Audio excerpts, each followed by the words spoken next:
Hey guys, it's Kevin using another Murder for Guys, and this movie reviewing, I am so excited to finally review this movie. This was, without a doubt, one of the most anticipated movies for the rest of the year, and that is none other to the sequel for one of, in my opinion, the best action movies to come out in recent memory, that being the sequel, Kingsman: The Golden Circle.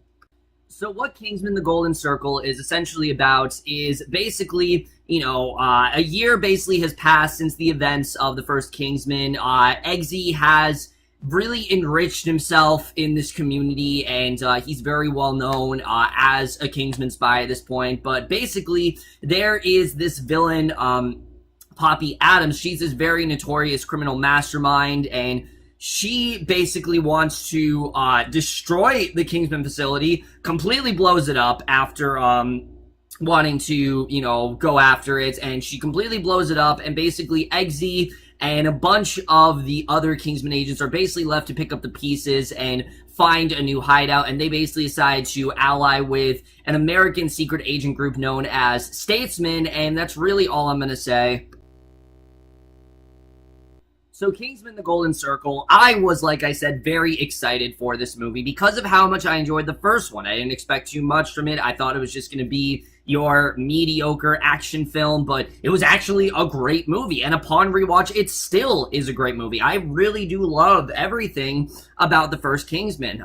There really isn't too many things I can say. I do think the movie, at points, can get just a little too slow and things like that, but other than that, there really aren't too many things I can say about the first Kingsman in terms of flaws. I honestly really do love that first movie, and I was really hoping that this movie would not only be just as good, maybe it could be even better with the incorporation of the Statesman. It just seemed like this movie had everything on the line for them, and I have to say that while I did overall enjoy Kingsman: The Golden Circle, and it does have many of the same elements of the first movie, it is, in my opinion, not nearly as superior as the first movie is. I do think this movie does not reach the same heights that the first movie really did. I think it does have a lot of things I definitely really did love about the first movie, and there are things I definitely did like about this movie, but for me, it just is not as strong as the first movie. We're going to talk all about that very soon. And the cast in general is one of my favorite parts of the first movie. Probably the biggest surprise is how great that cast was, how dedicated they all were. It was not completely unknown, but a lot of the actors that stood out were very unknown then. And I think that definitely was one of the best parts of the first movie. And I will still say, the acting, not the problem with this movie at all. I think everyone did an incredible job. There isn't a single performance here that I think is bad. I think everyone was great. But easily one of the best parts of the first movie was Taron Egerton, and, he's still fantastic here. I loved the character of Eggsy. He's so charming and so fun to watch, and I just really love this character. He's a really likable guy, very charismatic in that way, and he just is a lot of fun to watch. He has a really great arc where, you can tell throughout this movie that, like I said, he's become a lot more enriched into this community, and I really did love seeing his character. I thought he was definitely a lot of fun to watch, and he still did provide some great stuff throughout the film. He still is a fantastic character in that regard. However, probably the biggest thing in this movie is Colin Firth, because from the first one, it seemed pretty official. Like, it didn't really seem like there was any way that Colin Firth was going to come back. I thought for sure that they were just going to kill him off, that'd be the end of it. But no, he is in fact back in this movie as Harry, and again, I can't say too much about his character because I'd be delving into spoilers, but where they go with his character, it does, in fact, make sense. I will definitely say that. And Colin Firth still does a fantastic job in this movie. I think he still was great here in this role. They gave him a little bit more of a different storyline, which I did, in fact, like. And they do delve a little bit deeper into Harry's character. And I really did like what we got with him. I thought he was definitely really great in this movie. I thought he definitely did a great job. And him and Taron Egerton still work fantastic together. I still thought they had a great dynamic throughout the film. And their whole partnership definitely did not suffer here. And then Julianne Moore in this movie. Holy shit, Julianne Moore as this character of Poppy Adams. If you guys thought that Sam Jackson was crazy in the first one, yeah, Poppy Adams turns that up to 11. She is insane in this movie. And because of that insanity, this requires more to kind of be a little bit more over the top than we're used to seeing her. And she does a great job. I thought she definitely did a really great job here. She definitely, you can tell, is having a lot of fun as this character. We'll get into the character itself in a little bit, but I did think Julianne Moore was a lot of fun here. I did like what they did with her as a whole. She was definitely a lot of fun to watch, and definitely was a lot of fun, like I said, for sure. She was definitely a really great villain. And then everyone else here I thought also did a really good job. Mark Strachan as Merlin. They do give him a little bit more to do in this one. Not that they did in the first movie, but this one, they just delve a little bit deeper into his character, and especially him and Halle Berry's character, Ginger Ale. These two are very similar, and I did like their sort of bond throughout the film. I thought those two worked really well together. Channing Tatum, let's talk about him. Not in this movie as much as you may think. He's only in the movie for about 4 minutes, and for what he's in, he did a great job. His introduction scene is actually one of my favorite parts of the movie. He was a lot of fun to watch. I really did like his character. I'm assuming they're going to delve deeper into him in other sequels, but if you guys want to see a lot of Channing Tatum, you'll be disappointed because he's really not in this movie a lot, I have to say. Who is in this movie a lot is Pedro Pascal as a character of Whiskey. Again, don't want to get too much into him, but he was fantastic. I love what I've been seeing with Pedro Pascal lately. He's really been impressing me. Ever since I saw him on Game of Thrones Season 4, I knew there was something in this actor, and he really did kill it here. I thought he was fantastic in this role. He really did a great job, and he had a lot more to do than I expected, so I thought he definitely was really great here. Jeff Bridges as well was fantastic, and Elton John as well. Elton John has a lot to do in this movie, and I thought he was definitely really great. Really, everyone did a fantastic job here. Like I said, I think really everyone is on their A game here. I think everyone really did a great job, and acting-wise, this movie is fantastic. But now I have to get into the directing and the writing, because that is really when we start to get into some of my bigger problems with this movie. Because the first movie, the directing was one of the best things about it. It had this really great combination of really over-the-top action sequences, but also really great character moments, but also really great comedy. It combined all those elements so well together. At times, it had this Quentin Tarantino-esque dialogue, and then sometimes it would feel like, a James Bond movie. It just combined all those things very well here. And Kingsman: The Golden Circle, I do still think has a well-established tone. It's a lot of fun at times. I think they did that very well. But they really do dial up the over-the-top-ness of the first one. This one is a lot more over-the-top. There's a lot more batshit insanity going on here. And I mean, like, insanity. There are some crazy things happening in this movie. And for the most part, it works because I do think they went for it. The comedy, I thought, was consistent. I was laughing quite a lot throughout this movie. Dramatic stuff, however, that's where we start to get to some of my problems here, because my biggest thing with this movie is that while I do think that all these characters are still a lot of fun, I do still think this movie had all the fun stuff we loved from the first movie. It didn't do enough in terms of the characters as a whole. Eggsy, for example, I love the character of Eggsy. I think he was a lot of fun in the first one, but the main reason I like him in this movie is because I loved him so much in the first one. This movie, he really doesn't have much of an arc that he's going through. He's in this movie, and sure, he's the headliner and everything, but other than that, there isn't really much involving him, and because of that, our sort of worry for the character kind of decreases a little bit. I can't really say that I was ever, really worried about Eggsy as a character, and I was like, oh shit, I don't know how Eggsy's gonna get out of this. He was there, he did a great job, but I didn't really feel like they gave him enough of an arc in the movie. So that definitely is one of my biggest flaws here, I have to say. I think his arc just wasn't as strong as it could have been.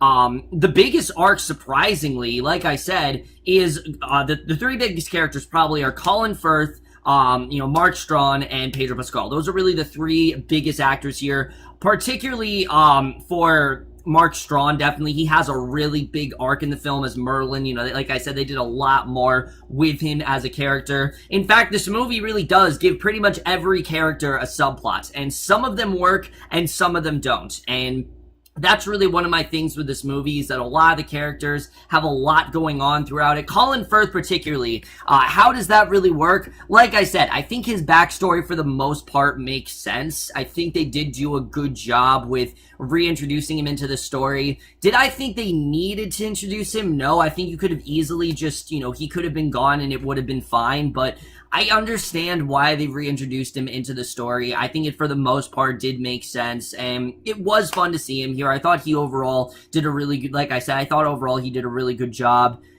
But the problem with this movie are really the new characters. Besides Pedro Pascal, who actually has a really fantastic arc, the rest of the new characters just really fail in comparison, especially that of Julianne Moore. While I think Julianne Moore did a really good job, her performance is not the problem. It's mainly the character.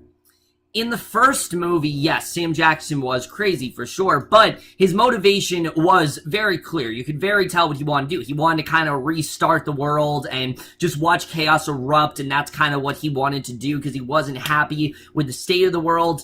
Poppy Adams, that's not really the case here. I mean, you can tell what she wants to do, where she's giving everyone this drug, and, any drug you have, it kind of makes you die, like, very rapidly. I thought it was compelling, but her arc was very unclear. What is her motivation? What is she really trying to get out of this? What is her goal here? It didn't really feel like she had much of one. And throughout most of the movie, Julianne Moore is kept separate from everything else. And I didn't really understand why they did that. In the first movie, Sam Jackson, he interacted with Harry. He interacted with Eggsy. That's not really the case with Julianne Moore. She's in, like, her own little headquarters throughout the film, which she's kind of rebuilt as, like, this 50s paradise, and it just didn't really work for me, I have to say. I thought that, in general, her arc was just very, very lacking, in my opinion. And, again, she has some cool scenes here and there, but I really thought she was lacking. And most of the stuff going on with her, it's just really ridiculously over the top. I mean, like I said, she is insane in this movie. She's got robot dogs. She's got this processor that, like,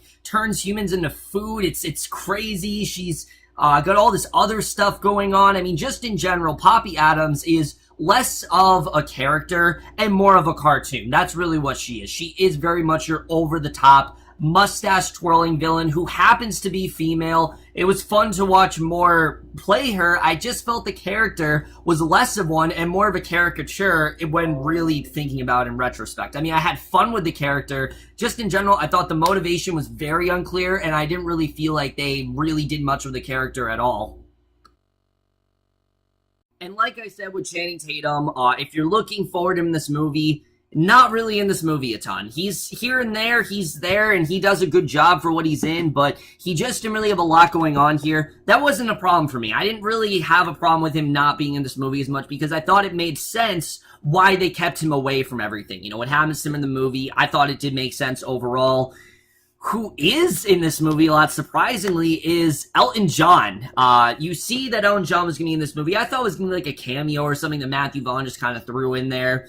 But no, he is a full-fledged character in this movie. I'm not joking. Elton John plays himself, and he is a character in this movie. And does it work? It kind of does, I guess. I mean, he's fun for what he has, but honestly, I think it would have been a lot better if he was just a cameo in this movie. If he had a cameo, I think it would have been a lot funnier, juxtaposed to his large incorporation film, because he is an actual plot point in this movie. I'm not joking. That's an actual plot point here, and I just think it was a little bit too much Elton John. I love Elton John as much as the next person. I think he's one of the greatest songwriters out there, honestly. Every song from him is just instant classic in my book, but I didn't really feel like they needed him to be in this movie. I feel like you could have cut Elton John out of this movie. The movie still would have gone exactly the same way. And for me, it just didn't really work as well as it could have.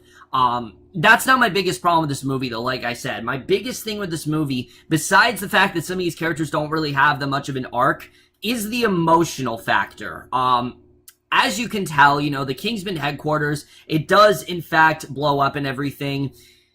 But because of it blowing up, you would think that there's a lot more emotion devoted to this story. And unfortunately, that's not the case here. There are quite a few significant deaths in this movie, but I didn't really feel like we had much time to really reflect and mourn on these deaths. And I'm not saying I want the movie to be like them brooding the whole time, but I didn't feel enough emotion was really paid off to these characters. It's one of those movies where we'll have something really sad happen and then something really funny happens in the middle of the scene, and it just didn't really work for me, I have to say. Particularly two deaths in particular. One towards, I'd say, 20 minutes into the movie, and then the other one towards the latter half. And they're supposed to be really big and these really significant deaths, but I just didn't really feel like they had much of an impact here. They didn't really do much for me at all, I have to say. And unfortunately, I thought both of these deaths kind of felt like an afterthought, especially the first one. The first one definitely felt like an afterthought. It felt like it just kind of happened,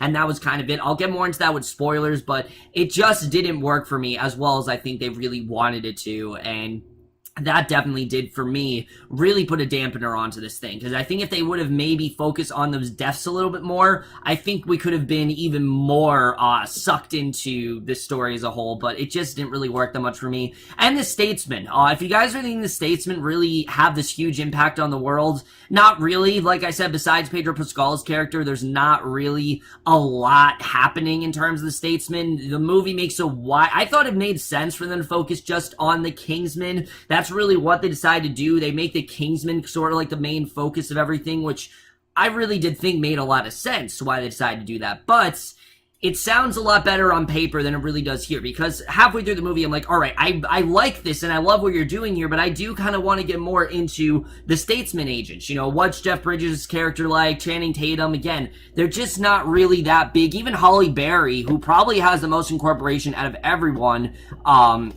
besides Pedro Pascal, does not have that much of a story here. There really is not a ton going on with them, and it just didn't work for me as well as I think the movie really wanted it to. The cinematography here, though, is fantastic. Every action scene I thought was extremely well done. You could tell that they definitely were trying to step it up, and for me, I think they really did. Now, do I think every action scene reached the same heights as the church scene in the first movie? No, there are two action scenes I think absolutely did, and I think the action, they definitely delivered very well. I was very much into the movie with the action sequences, and any time I felt like the movie was losing me, it did find a way to suck me back in, and that's something I definitely really did love. The score here as well is fantastic. I love the main Kingsman theme and all that stuff. I thought they did a really good job with that. And then the editing to this movie. A lot of people have talked about this, and I do agree. As packed as this movie is, I don't think it needed to be 141 minutes. I think you could have cut out maybe 20 minutes of this movie and it would have flowed a lot better, because there are definitely some scenes that do drag on, particularly in the middle half. I thought the second act of this movie, it did drag on a little bit, and I wasn't as into it as I wanted to be. The first act and the third act are great, but I thought the second act really did drag things out quite a lot, and I think that they definitely could have maybe sped things up a little bit. But now, guys, I do want to get into spoilers for this movie, because, as I said, there really is a lot going on here. So if you guys have not seen Kingsman: The Golden Circle, do not watch the rest of this review. I have a lot to talk about, because really, I mean, there's a lot going on in this movie. But the first thing I want to talk about is the actual blow-up of everything that goes down, because right off the bat, one of my biggest things with this movie, when I was talking about the major death, is the death of Roxy. Now, I know Roxy wasn't like this huge character or anything. It's not like she had like a huge arc in the first movie. I mean, she was definitely there and she did play a significant role, but she wasn't like a huge character. However, I did feel she was a vital character in the story, especially for Eggsy. This was his best friend, and when Roxy dies, I didn't really feel like there was that much emotion here. It felt like she just kind of died, and then Eggsy was like, whatever, when a few seconds ago, he was calling her his best friend. It just didn't work for me, I have to say. I think they really could have done more with Roxy's death, more in a little bit. You can make the argument that there's not enough time, but again, this was someone that mattered a lot to Eggsy, and someone who he really grew to love as a friend, and the fact that they just kind of forgot about her till like the end of the movie didn't work for me. There isn't that one moment where Eggsy is mourning about Roxy or thinking about Roxy, and it really didn't work for me, I have to say. Now, I will say, the movie did kind of fix it when it came to Merlin's death later in the film. When Merlin decided to die, I did think it made a lot of sense. You know, he kind of felt like he did his job, he did what he needed to do. I thought his death was actually very well executed. The way that Merlin actually did die, I thought was very well done.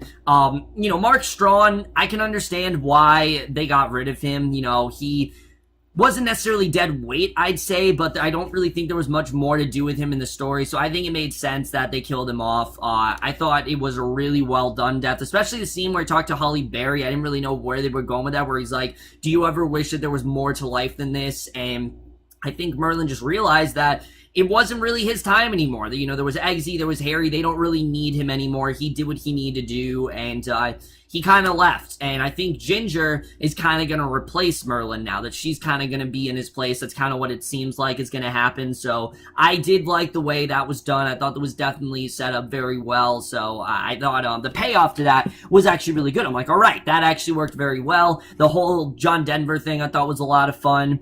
And then, of course, Harry in this movie. Like I said, I thought they actually did delve a little bit deeper into Harry as a character. When we first saw him and he had amnesia, I'm like, oh no, I don't really want to deal with this throughout the whole movie. The whole device and everything that did in fact save him, I thought that made a lot of sense. The way they were able to bring him back up with that device that, you know, saves you but erases all your memories, I thought made a lot of sense, but I just didn't really want to deal with that throughout the whole movie. So when Eggsy did bring in that, you know, Yorkshire Terrier that actually did trigger Harry's memory to return, I thought actually did make a lot of sense. And you know, I thought it was definitely very well done from there. I definitely did like the way all of that played out. I thought that was definitely one of my favorite parts of the movie for sure. And their whole dynamic, I like that, you know, really did increase that dynamic there. You know, these two working together, I really did love. And, you know, from there, I thought it was definitely one of my favorite parts of the movie for sure. And then, of course, the big moment with Eggsy and Charlie. I didn't talk about Charlie when I talked about the acting performance, because I feel like pretty much virtually everything with this character is kind of a spoiler. The first action sequence, by the way, that goes down with them is awesome, but the way things concluded, I thought was even more satisfying. You know, with Eggsy actually killing Charlie, I thought that was good, but again, I just didn't really feel like Eggsy had much of an arc going on here. So while it did feel like this amazing moment that, you know, he killed Charlie, Charlie wasn't the main villain in this movie. It was, in fact, Poppy. Had Charlie been the main villain, it would have felt like this really big moment, but unfortunately, he wasn't. It shows that Eggsy has this dark edge in him that I think is going to, we're maybe going to explore that more in future installments, but him killing Charlie, it just didn't feel like it was as big as a moment as it could have been. So again, it was another one of those things that, while big, not as big if they maybe did explore it a little bit more. And then the very end, the way things did wrap up, I liked and I didn't like. What I really liked was Halle Berry, you know, Ginger Ale, her accepting the role of Galahad. I thought was honestly really surprising, but I like this because it gives her actually a very vital role, and I think it's going to make up for the lack of a role that Roxy and Poppy have really had here. We really have not had that strong of a female character, and again, I mean, Poppy was a strong character who can get by on her own, but I feel like Ginger Ale, the way they really did promote her, she wants some independence, she wants to prove to everyone she is this badass, and I think, you know, if there is a third one, I think we're definitely going to see more of her, as well as Tequila. While Tequila wasn't a huge part of this movie, I think he's going to be a much more vital part to the story in the next two installments. Again, I think, you know, the way things do wrap up with him now being part of the Kingsman agency, I think definitely he's going to be a lot more integral. Eggsy stepping down, I don't think is going to last long. I mean, hell, we thought Colin Firth was going to die and he didn't, so I don't think Eggsy's going to stay that much away from the Kingsman agency. I think something is going to pull him back in. I think we're definitely going to see that, as well as Jeff Bridges, I think as well, you know, Champagne, I think he definitely is going to have more involvement as well. But the way things did end, I really did like overall. I thought the ending as a whole was definitely very well done. I just felt that if more time was devoted to some of the more emotional moments, this movie would have been even more worth it, and that's really where this movie did lose me a lot, is a lot of the more emotional things we're supposed to care about. I just didn't have as much investment in, especially with Poppy's character, as I did with the first film. So overall, guys, Kingsman: The Golden Circle is overall a really fun movie. I definitely did have a good time with it. It's just like I said, a lot of the emotional stuff and things that go down, the stakes are not nearly as high as they were in the first movie, and I think that if they would have just incorporated a little bit more emotion, actually devoted some time to it, then a lot of the stuff that goes down actually would have had a lot more payoff, and I just felt like a lot of it was really missing. It definitely didn't make a lot of sense. I mean, Matthew Vaughn said his original cut to this was 3 hours long, and while this definitely did have some scenes that were going on a long time, I am interested in, if he does make a extended cut, if maybe some of those scenes would have felt a little bit more fluid than what we did actually get. Because what we got here, while I definitely did enjoy it, I did not really felt reach the heights of the first one for me. It still is very entertaining. It still has some great action scenes, and it has some really entertaining characters. It just isn't as, I think, well executed as the first movie. But at the end of the day, guys, I still did get a lot of enjoyment out of this film. I definitely do want to see it again. And I am going to give Kingsman: The Golden Circle a B. Over, guys, we with Kingsman: The Golden Circle. Let me know what you guys thought of this movie overall. Left your thoughts in it. Like I did say, I did really enjoy this movie. I thought this still was a great time, and I think it honestly might get better on a rewatch. It just, as a whole, I did not enjoy it as much as I would have hoped to, but that's my review. Hope you guys enjoyed. We'll see you guys in my next video, and I will see you guys for that. Okay, bye.